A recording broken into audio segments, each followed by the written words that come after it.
RMC, Apolline Matin. Apolline de Malherbe. 7h13 sur RMC. Le témoin RMC.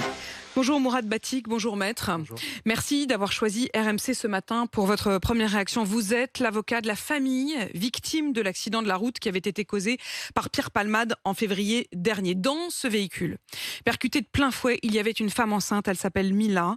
Elle est donc l'une de vos clientes. Hier, une expertise a été rendue publique. On y apprend que son enfant à naître est décédé avant même de naître, donc dans son ventre, avant la naissance. Et que donc, il n'y a pas de victime. Est-ce que vous pouvez nous expliquer de quoi il s'agit? Parce que ça paraît proprement hallucinant.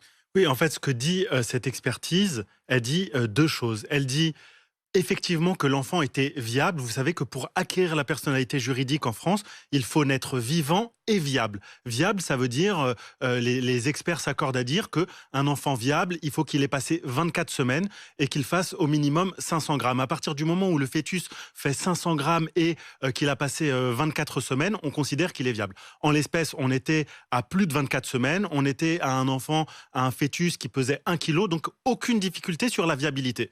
Maintenant, il faut qu'il soit né vivant et viable. Donc, viable, c'est OK. Maintenant, il faut qu'il soit vivant. Pour être vivant, le législateur nous dit qu'il faut qu'il ait une première respiration en dehors du ventre de la mère. Et donc, on va nous expliquer dans cette expertise qu'il n'est pas vivant parce qu'il est sorti mort, au sens juridique du terme, mais que, dans le même temps, il n'est pas vivant à cause des suites directes de l'accident. Et donc, vous voyez l'absurdité, c'est-à-dire qu'on explique qu'il ne peut pas être vivant à cause de l'accident, mais qu'il n'emporte pas la personnalité juridique. Donc, ça change tout. C'est-à-dire qu'en fait, c'est comme si ce bébé n'était pas une victime parce que ce bébé n'a jamais existé. Alors, c'est pas comme si ça n'est pas une victime. Donc, il y aura une requalification. Il n'y a pas d'homicide dans ce dossier. Ça pose une vraie difficulté. Et la raison pour laquelle je viens sur votre plateau ce matin, c'est aussi pour dire qu'on est face à une absurdité juridique et que dans ce dossier, les avocats que nous sommes dans mon cabinet comptent bien alerter le législateur et les magistrats qui auront à juger de ce dossier, à expliquer que la notion sur laquelle a réfléchi le législateur, c'est-à-dire de lier la vie d'un fœtus, d'un enfant à naître à la première respiration, ne vous convient pas et on voit les limites de ce raisonnement. Vous savez, Apolline, en fait, on lie la vie, on lie l'arrêt de la vie à l'arrêt du battement cardiaque. On dit le cœur ne bat plus, donc la personne est morte et décédée. Et donc on vient lier l'arrêt de la vie à l'arrêt du battement du cœur. Le cœur battait. Et là, le cœur battait in utero, donc dans le ventre de la mère. Et même quand il y a une césarienne, le cœur battait encore, avec des très faibles pulsations, mais il battait. Et on vient lier la vie, cette fois, à la première respiration. Et je vais préciser les conséquences, effectivement, de tout ça. On rentre dans les détails avec vous, mais parce que finalement, on voit à quel point, en législation, la vie ne tient pas grand-chose aux yeux du législateur. C'est que si cet enfant avait ne serait-ce qu'un début de respiration, ou si cette césarienne, si je vous écoute, avait été peut-être 5 minutes plus rapide, alors il y aurait homicide. C'est-à-dire que la poursuite de Pierre Palmade, ce serait pour homicide involontaire. Du fait que l'enfant ait été si violemment choqué par le choc qu'il n'en ait même pas pu naître, eh bien finalement il n'y a pas d'homicide. C'est-à-dire que Pierre Palmade ne sera pas poursuivi pour homicide involontaire. Ce mot d'homicide disparaît, il n'y a plus de victime. Il n'y a pas, en tout cas, alors il reste des victimes parce qu'il y a le conducteur qui a été gravement blessé, évidemment la maman de cet enfant qui elle aussi a été blessée, le petit à l'arrière qui a été blessé. Il n'y a plus de victimes au sens, il n'y a pas...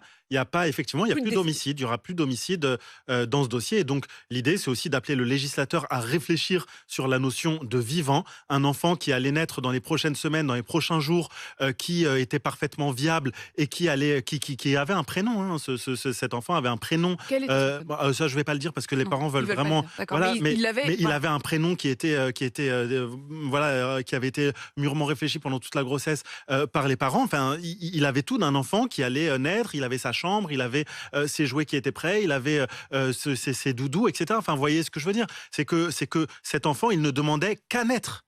Il ne demandait qu'à naître. Et donc là, le législateur par la législation qui est prévue sur la notion de vivant, d'être vivant, eh bien, le prive de personnalité juridique et donc le prive de possibilité d'être poursuivi. Maître, on a bien compris du coup que la question même d'une contre-expertise ou pas vous paraît pas forcément pertinente en la matière. Vous ne demanderez pas de contre-expertise? On se laisse encore le temps de la réflexion, mais il est peu probable qu'on demande une contre-expertise parce que le résultat sera le même. Et en réalité, le problème n'est pas dans ce à quoi les experts ont conclu. Le problème, il est plus profond.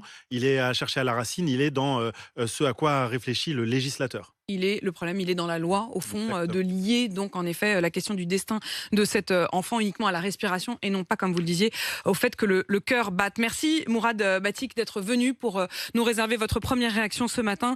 Je rappelle que vous êtes l'avocat de la famille donc victime de cet accident de la route causé par Pierre Palmade en février dernier. Il est 7h19 sur RMC.